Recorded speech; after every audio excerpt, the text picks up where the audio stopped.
ప్రభుత్వంలో సంక్షేమం, అభివృద్ధి కార్యక్రమాలు వేగంగా అమలవుతున్నాయని పాణ్యం ఎమ్మెల్యే గౌరు చరితారెడ్డి అన్నారు. కడప స్టీల్ ప్లాంట్ కు ముఖ్యమంత్రి చంద్రబాబు నాయుడు శంకుస్థాపన చేయడం రాయలసీమ అభివృద్ధికి శుభ పరిమాణమని పేర్కొన్నారు. గత వైసీపీ ప్రభుత్వం అభివృద్ధిలో విఫలమైందని విమర్శించిన ఆమె అమరావతి రాజధానికి టీడీపీ కట్టుబడి ఉందని స్పష్టం చేశారు.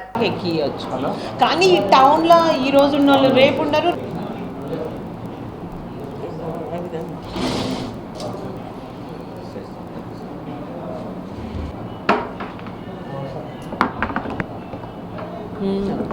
అనుమతులు లేకుండా ఉన్నందుకే మీకు గ్రీన్ ట్రిబ్యునల్ మీకు ఫైన్ వేయడం కూడా జరిగింది. అది మర్చిపోయి మీరు ప్రాజెక్టులు పూర్తి కాకముందే రాష్ట్ర వ్యాప్తంగా 102 ప్రాజెక్టులు పూర్తయినాయి అని చెప్పడం జరిగింది. దానిలో మా 102 ప్రాజెక్టులో మా గోర్కల్ రిజర్వాయర్ కూడా ఉందని కూడా ఈ సందర్భంగా గుర్తు చేస్తూ ఉన్నా. ముఖ్యంగా ఏదన్నా అభివృద్ధి పదంలో నడుస్తుంది అని అంటే అది ఒక కూటమి ప్రభుత్వం వల్లనే కూడా అని తెలియజేస్తూ ఉన్నా. తుంగభద్ర డ్యామ్ను కొట్టుకుపోతే కేవలం 5 రోజుల్లోనే రన్నింగ్ వాటర్ ఉన్నప్పుడే ఆయన కన్నయ్య నాయుడిని అని నిపుణుని తీసుకొని వచ్చి 5 రోజుల్లో నీళ్లు నిలిపించిన ఘనత కూటమి ప్రభుత్వాన్ని. అదే మీరు అధికారంలో ఉన్నప్పుడు అన్నమయ్య డ్యామ్ కొట్టుకుపోతే 40 మంది చనిపోతే కనీసం పలకరించిన పాపాన కూడా పోలేదు. ఈరోజు మీరు మా నాయకుడిని గురించి మాట్లాడే అర్హత మీకు ఎక్కడిదని కూడా ఈ సందర్భంగా తెలియజేస్తూ ఉన్నా. కాబట్టి ఈరోజు రాయలసీమకు ఎన్నో పరిశ్రమలు తీసుకొని రావడం జరుగుతుంది. రాయలసీమను 1,00,000 కోట్ల పెట్టుబడులతో హార్టికల్చర్ హబ్బుగా కూడా తీర్చిదిద్దుతామని కూడా చెప్పడం చాలా హర్షించదగ్గ విషయము. రోజు మనం చూస్తూ ఉన్నాం ఈ కూటమి ప్రభుత్వం అధికారంలోకి వచ్చిన తర్వాతనే గవర్నమెంట్ పోస్టులు కూడా మొదటి సంతకం మెగా డిఎస్సిపై 16,347 పోస్టులకి సంతకం చేసి ఉద్యోగాలు ఇచ్చిన ఘనత కూడా కూటమి ప్రభుత్వందే. అంతేకాకుండా 6,000కు పైగా పోలీసు ఉద్యోగాలు ఇవ్వడం జరిగింది. మళ్ళీ నెక్స్ట్ కూడా ఇప్పుడు 10,000 ఉద్యోగాలకు జాబ్ క్యాలెండర్ ఇస్తున్నామని కూడా చెప్పడం జరుగుతూ ఉంది. కాబట్టి మళ్ళీ ఇవే కాకుండా మీరు ఇంకా రాబోయే కాలంలో ప్రతి ఒక్క సంవత్సరం కూడా 10,000 మందికి పైగా జాబ్ క్యాలెండర్లు విడుదల చేస్తాము, అందరికీ ఉద్యోగ ఉపాధి అవకాశాలు కల్పిస్తామని కూడా చెప్పడం జరిగింది. మీరు ఇచ్చారు మీ టైంలో, కానీ ఏం ఉద్యోగాలు ఇచ్చారు అంటే మీరు ఇచ్చిందంతా కార్యకర్తలకు సరిపోయే పోస్టులు ఇచ్చి మీరు చేతులు దుబ్బులుకున్నారు. కానీ ఈ ప్రభుత్వం అలా కాదు. ఎంతో పకడ్బందీగా మీరు ఇదే మెగా డిఎస్సిపై మీరు దాదాపు 39 కేసులు వేసినా కానీ వాడిని అన్నిటికీ సమాధానం ఇచ్చి ఎంతో పారదర్శకంగా ఎంతో నీతిగా నిజాయితీగా నడిపి ఈరోజు ఉద్యోగ అవకాశాలు కల్పించడం జరిగింది. కాబట్టి నేను కోరుకునేది ఒక్కటే, మన రాయలసీమను రతనాల సీమ చేయాలి, ఇక్కడ ఎన్నో పరిశ్రమలు తీసుకొని రావాలి అనే ముఖ్య ఉద్దేశంతోనే మన అధ్యక్షులు నారా చంద్రబాబు నాయుడు గారు ఆహర్నిశలు కృషి చేస్తున్నారు.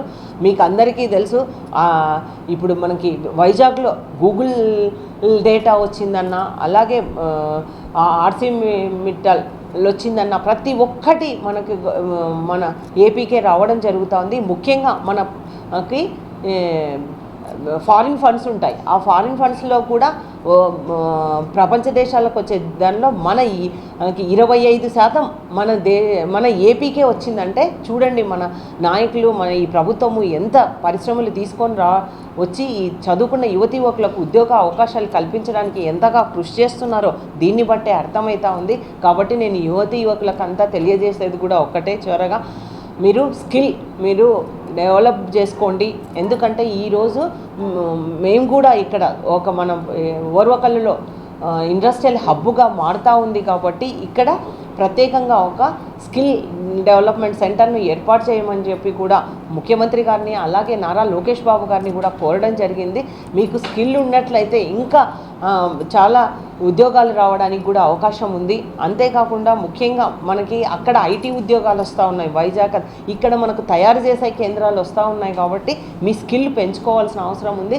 రానున్న 1 ఇయర్ 2 ఏళ్లలోనే మనకి ఇక్కడే రిలయన్స్, మన ఓరకల్లు మండలంలోనే రిలయన్స్ కూడా పూర్తిగా వస్తూ ఉంది. అక్కడ కూడా చాలామందికి అవకాశం ఉన్న వాళ్ళకందరికీ ఉద్యోగ ఉపాధి అవకాశాలు లోకల్ వాళ్ళకి ఇప్పించాలనేది కూడా మా కోరిక. ఇక్కడ ఎంతోమంది చదువుకున్న యువతీ యువకులు ఉన్నారు, వాళ్ళకందరికీ ఉద్యోగం కల్పించినట్లయితే మనము ఈ ప్రభుత్వం కల్పించే దిశగానే పనిచేస్తుందని కూడా తెలియజేస్తూ ఉన్నా. కాబట్టి రాయలసీమను ఉక్కు పరిశ్రమను తీసుకొని రావడం చాలా హర్షించదగ్గ విషయము. ఈరోజు మన కడపలో రేపు రాబోయే కాలంలో కూడా ఇంకా ఎన్నో పరిశ్రమలు వస్తాయి.